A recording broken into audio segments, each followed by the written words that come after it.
వ్యక్తిగా మనకి కనబడుతున్నాడు. బాధ్యత ఉందా లేదా? మందిరము కట్టాలనేటువంటి మక్కువ, ప్రేమ, ఆసక్తి, అలాగే బాధ్యత గలవాడుగా ఉన్నాడు. ఈ రోజున జీవము కలిగిన దేవుని సన్నిధిలో సంఘములో ఉన్నటువంటి మీరు ఈ మందిరము పట్ల మీరు బాధ్యత గలవారుగా ఉండాలి. ఆమేన్, ఆమేన్. ఇప్పుడు నా ఇల్లు కడుతున్నాను అనుకోండి, బాధ్యత ఎవరికి ఉంటుంది? మాట్లాడరా?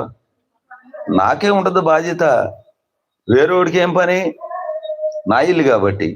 ఇప్పుడు ఇది దేవుని ఇల్లు, ఇప్పుడు మీ మందిరమేనిది? మాట్లాడతలేదు. ఇప్పుడు అదేలేమ్మా, మీ మందిరమేగా, దేవుని మందిరమేలే, మీ దగ్గిది. చెప్పండి, దీని పట్ల బాధ్యత ఎవరికి ఉండాలి? చెప్పాలి. బయట వాళ్ళకి ఎందుకు ఉంటది? వెలుపటి వాళ్ళకి ఎందుకు ఉంటది? మీకు బాధ్యత ఉండాలి. ఆమేన్, ఆమేన్. ప్రియమైనటువంటి దేవుని బిడ్డలారా, గమనించండి, బాధ్యత